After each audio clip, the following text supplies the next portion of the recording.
ओम नमः शिवाय। हर हर महादेव। आज की वीडियो में सुनिए बृहस्पतिवार की व्रत कथा। दोस्तों, अगर आपने अभी तक हमारे चैनल को सब्सक्राइब नहीं किया है तो प्लीज सब्सक्राइब कर ले।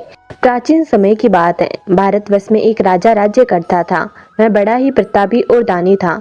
वह नित्य गरीबों और ब्राह्मणों की सेवा सहायता करता था। वह प्रतिदिन मंदिर में जाकर भगवान के दर्शन किया करता था, लेकिन यह बात उसकी रानी को बिल्कुल भी अच्छी नहीं लगती थी। वह न ही पूजन करती थी और न ही दान देने में उसका मन लगता था। एक दिन राजा शिकार खेलने के लिए वन में गए हुए थे, तो रानी और दासी महल में अकेली थी। उसी समय बृहस्पति देव साधु के वेश में राजा के महल में भिक्षा लेने के लिए गए और भिक्षा मांगी तो रानी ने भिक्षा देने से मना कर दिया। रानी ने कहा कि हे साधु महाराज, मैं तो दान पुण्य से तंग आ गई हूँ।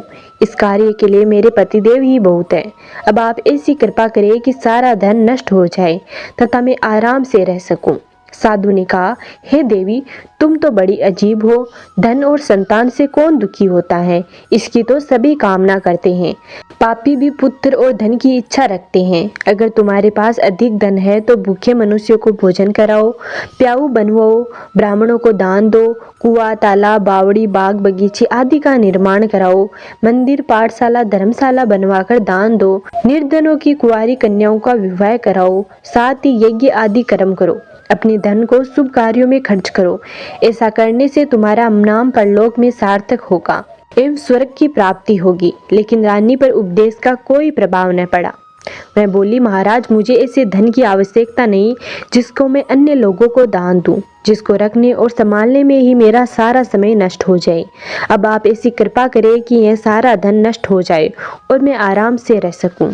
साधु ने उत्तर दिया, यदि तुम्हारी ऐसी इच्छा है तो जैसा तुम्हें बताता हूँ तुम वैसा करना। बृहस्पतिवार को घर को गोबर से लिपना, अपने केसों को पीली मिट्टी से धोना, राजा से कहना वह बृहस्पतिवार को हजामत बनवाए, भोजन में मांस मदिरा खाना और कपड़ा धोबी के यहाँ धुलने डालना। ऐसा करने से 7 बृहस्पतिवार में ही सारा धन नष्ट हो जाएगा। इतना कहकर वह साधु महाराज वहां से अंतर्ध्यान हो गए।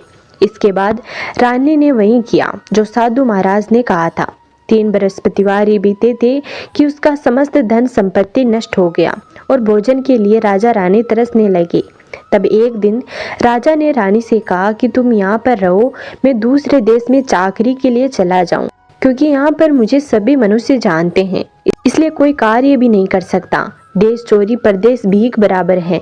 ऐसा कहकर राजा परदेश चला गया। वहाँ जंगल को जाता और लकड़ी काट कर लाता और शहर में बेचता। इस तरह से वह अपना जीवन व्यतीत करने लगा। इधर राजा के बिना रानी और दासी दुखी रहने लगी। किसी दिन भोजन मिलता और किसी दिन जल पीकर ही रह जाती। एक समय जब रानी और दासी को 7 दिन बिना भोजन के रहना पड़ा तो रानी ने दासी से कहा, हे दासी, पास ही के नगर में मेरी बहन रहती है। वह बड़ी धनवान है और 5 शेर बेचकर मांग के ले आ, ताकि कुछ समय के लिए थोड़ा गुजर बसर हो जाए। दासी रानी की बहन के पास गई। उस दिन बृहस्पतिवार था।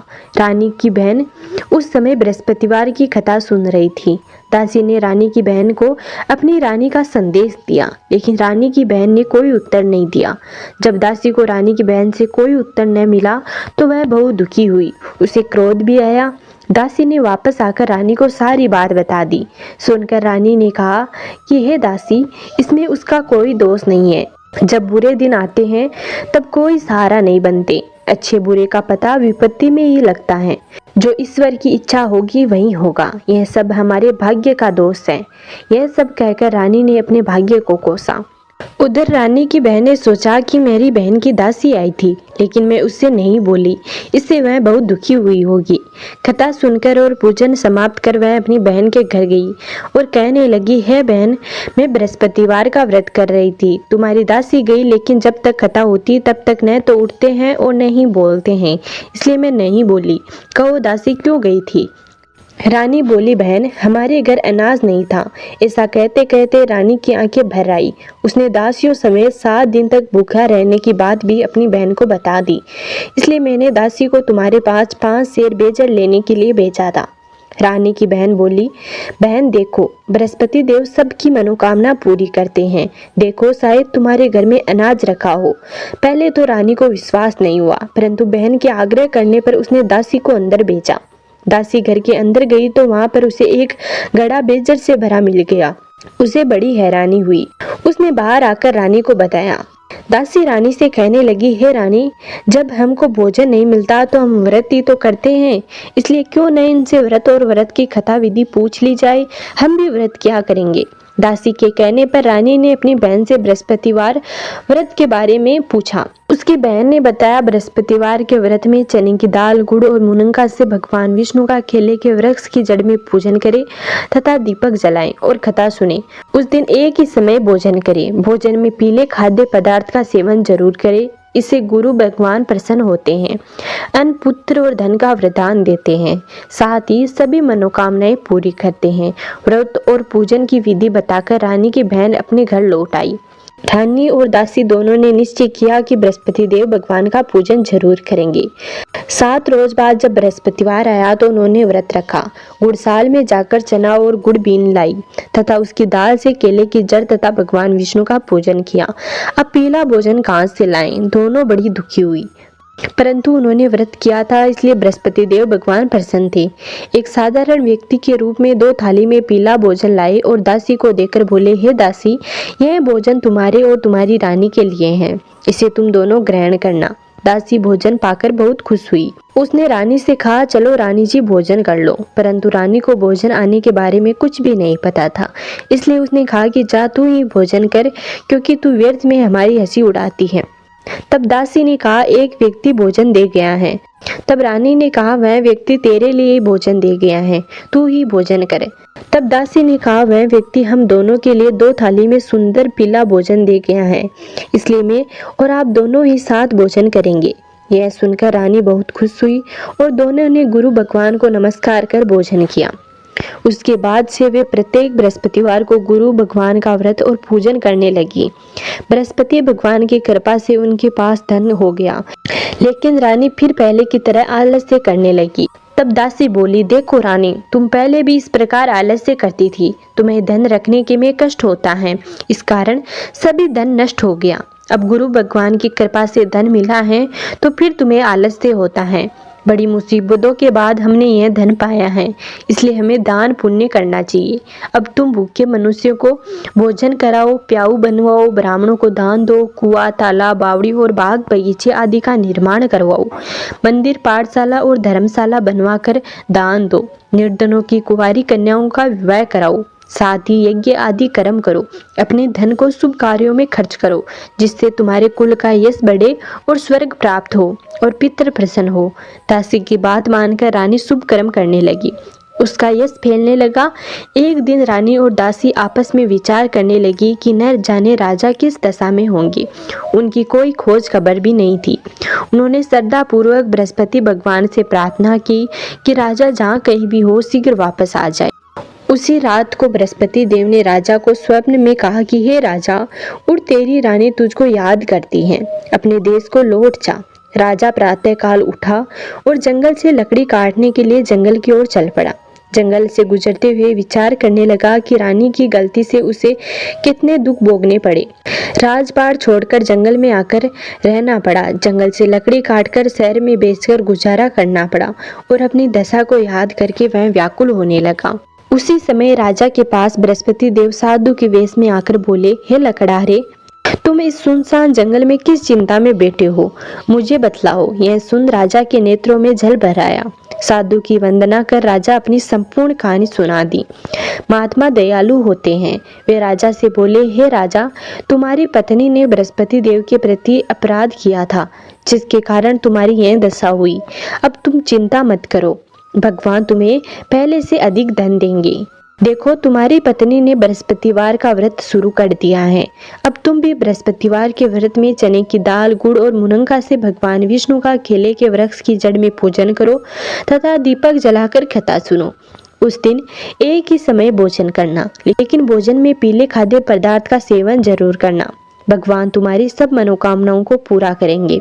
साधु की बात सुनकर राजा बोला, हे प्रभु, लकड़ी बेचकर तो इतना पैसा नहीं बचता जिससे भोजन के उपरांत कुछ बचा सकूं। मैंने रात्रि में अपनी पत्नी को व्याकुल देखा है। मेरे पास कोई साधन नहीं जिससे मैं उसका समाचार जान सकूं। फिर मैं कौन सी कहानी कहूँ, यह भी मुझको मालूम नहीं। साधु ने कहा, हे राजा, मन में बृहस्पति भगवान के पूजन व्रत का निश्चय करो, वे स्वयं तुम्हारे लिए कोई राय बना देंगे। बृहस्पतिवार के दिन तुम रोजाना की तरह लकड़ियां लेकर शहर में जाना। तुम्हें रोज से 2 गुना धन मिलेगा, जिससे तुम भली भांति भोजन कर लोगे तथा बृहस्पति देव की पूजन का सामान भी आ जाएगा। इतना कहकर साधु महाराज अंतर ध्यान हो गए। धीरे धीरे समय व्यतीत होने पर फिर वही बृहस्पतिवार का दिन आया। लकड़हारा जंगल से लकड़ी काटकर किसी शहर में बेचने गया। उसे उस दिन और अधिक पैसा मिला। राजा ने चना गुड़ आदि लाकर गुरुवार का व्रत किया। उस दिन से उसके सभी क्लेश दूर हुए। परंतु जब दोबारा गुरुवार का दिन आया तो वह बृहस्पतिवार का व्रत करना भूल गया। इस कारण बृहस्पति देव नाराज हो गए। उस दिन उस नगर के राजा ने विशाल यज्ञ का आयोजन किया तथा शहर में यह घोषणा करा दी कि कोई भी मनुष्य अपने घर में भोजन न बनावे, न आग जलावे, समस्त जनता मेरे घर भोजन करने आवे। इस आज्ञा को जो कोई न मानेगा उसे फांसी की सजा दी जाएगी। इस तरह की घोषणा संपूर्ण नगर में करवा दी गई। राजा की आज्ञा अनुसार शहर के सभी लोग भोजन करने गए, लेकिन लकड़हारा कुछ देर से पहुंचा, इसलिए राजा उसको अपने घर अपने साथ ले गया और ले जाकर भोजन करा रहे थे कि रानी की दृष्टि उस खूंटी पर पड़ी जिस पर उसका हार लटका हुआ था। वह वहां पर दिखाई नहीं दिया। रानी ने निश्चय किया कि मेरा हार इस मनुष्य ने चुरा लिया है। उसी समय सिपाहियों को बुलाकर उसको कारागार में डलवा दिया।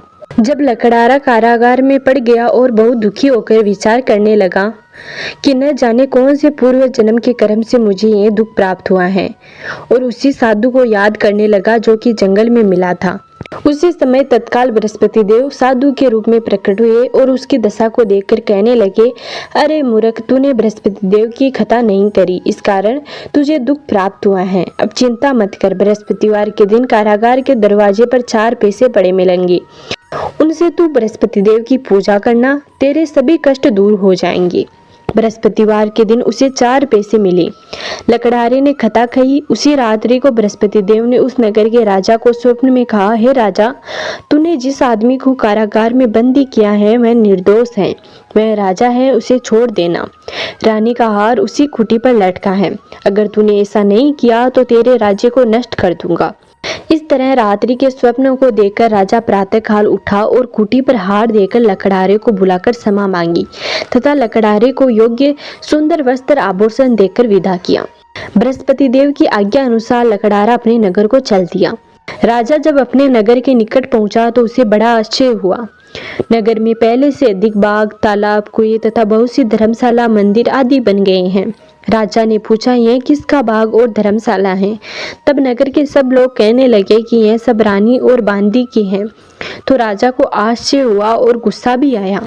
जब रानी ने यह खबर सुनी कि राजा आ रहे हैं तो उन्होंने बांदी से कहा, हे दासी, देख राजा हमको कितनी बुरी हालत में छोड़ गए थे। हमारी ऐसी हालत देखकर वह लौट न जाए, इसलिए तू दरवाजे पर खड़ी हो जा। आज्ञा पाकर दासी दरवाजे पर खड़ी हो गई। राजा आए तो उन्हें अपने साथ ले आई। तब राजा ने क्रोध करके अपनी रानी से पूछा कि यह धन तुम्हें कैसे प्राप्त हुआ? तब उन्होंने कहा, हमें यह सब बृहस्पति देव के इस व्रत के प्रभाव से प्राप्त हुआ है। राजा ने निश्चय किया कि 7 रोज बाद तो सभी बृहस्पति देव का पूजन करते हैं, परंतु मैं प्रतिदिन में 3 बार कहानी तथा रोज व्रत किया करूंगा। अब हर समय राजा के दुपट्टे में चने की दाल बंधी रहती थी तथा दिन में 3 बार कहानी कहता। एक रोज राजा ने विचार किया, चलो अपनी बहन के यहाँ हो आवे। इस तरह निश्चय कर राजा घोड़े पर सवार हो अपनी बहन के घर को चल दिया। मार्ग में उसने देखा कि कुछ आदमी एक मुर्दे को लिए जा रहे हैं। उन्हें रोककर राजा कहने लगा, अरे भाइयों, मेरे बृहस्पति देव की कथा सुन लो। वे बोले, लो, हमारा तो आदमी मर गया है लेकिन इसको अपनी कथा की पड़ी है।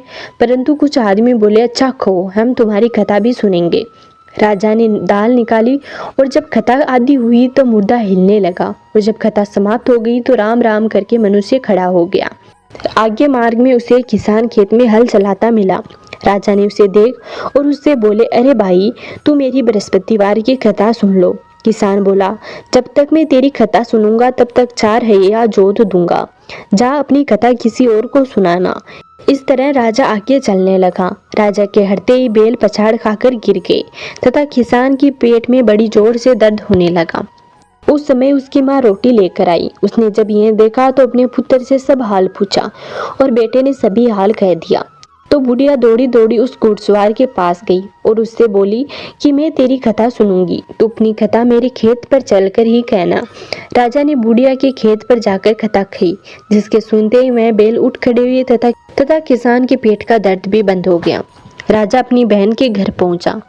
बहन ने भाई की खूब मेहमानी की। दूसरे रोज प्रातःकाल जगा तो वह देखने लगा कि सब लोग भोजन कर रहे हैं। राजा अपनी बहन से कहा, ऐसा कोई मनुष्य है जिसने अभी तक भोजन नहीं किया हो? मेरी बृहस्पतिवार की कथा सुन ले। बहन बोली, है भैया, यह देश ऐसा ही है कि पहले यहाँ लोग भोजन करते हैं, बाद में अन्य काम करते हैं। अगर कोई पड़ोस में हो तो दे खाऊं। वह ऐसा कहकर देखने चली गई, परंतु उसे कोई ऐसा व्यक्ति नहीं मिला जिसको भोजन नहीं किया हो। अंत में वह कुम्हार के घर गई, जिसका लड़का बीमार था। उसे मालूम हुआ कि उसके यहाँ 3 रोज से किसी ने भोजन नहीं किया है। रानी ने अपने भाई की कथा सुनने के लिए कुम्हार से कहा। वह तैयार हो गया। राजा ने जाकर बृहस्पतिवार की कथा कही, जिसको सुनकर उसका लड़का ठीक हो गया। अब तो राजा की प्रशंसा होने लगी। एक रोज राजा ने अपनी बहन से कहा कि हे बहन, हम अपने घर को जाएंगे, तू भी तैयार हो जा। राजा की बहन ने अपने सास से कहा।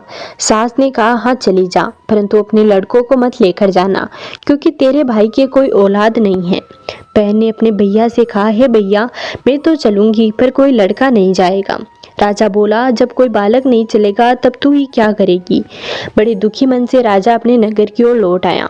राजा अपनी रानी से कहा, हम निर्वंशी हैं, हमारा मुख देखने का धर्म नहीं है और कुछ भोजन आदि नहीं किया। रानी बोली, हे स्वामी, बृहस्पति देव ने हमें सब कुछ दिया है, वह हमें औलाद जरूर देंगे। उसी रात को बृहस्पति देव ने राजा के सपने में आकर कहा, हे राजा उठो, सभी सोच त्याग दे, तेरी रानी गर्भ से है। राजा की यह बात सुनकर बड़ी खुशी हुई। 9वें महीने में उसके गर्भ से एक सुंदर पुत्र पैदा हुआ। तब राजा बोला, हे रानी, स्त्री बिना भोजन के रह सकती है पर बिना कहे नहीं रह सकती। जब मेरी बहन आवे तो उससे कुछ मत कहना। रानी ने सुनकर हाँ कर दिया। जब राजा की बहन ने यह शुभ समाचार सुना तो वह बहुत खुश हुई तथा बधाई लेकर अपने भाई के यहाँ आई। तभी रानी ने कहा, घोड़ा चढ़कर तो नहीं आई, गधा चढ़ी आई। रानी की बहन बोली, भाभी, इस प्रकार न कहती तो तुम्हें औलाद कैसे मिलती? बृहस्पति देव ऐसे ही हैं, जैसे जिसकी मन में कामनाएं हैं सभी को पूरा करते हैं। जो सद्भावना पूर्वक बृहस्पति देव का व्रत करता है एवं कथा पढ़ता है अथवा सुनता है, दूसरों को सुनाता है, बृहस्पति देव उसकी सभी मनोकामना पूरी करते हैं। तो ये थी बृहस्पति देव की व्रत कथा। अगर आपने अभी तक हमारे चैनल को सब्सक्राइब नहीं किया है तो प्लीज कर ले। मिलते हैं अगले वीडियो में, तब तक नमस्कार।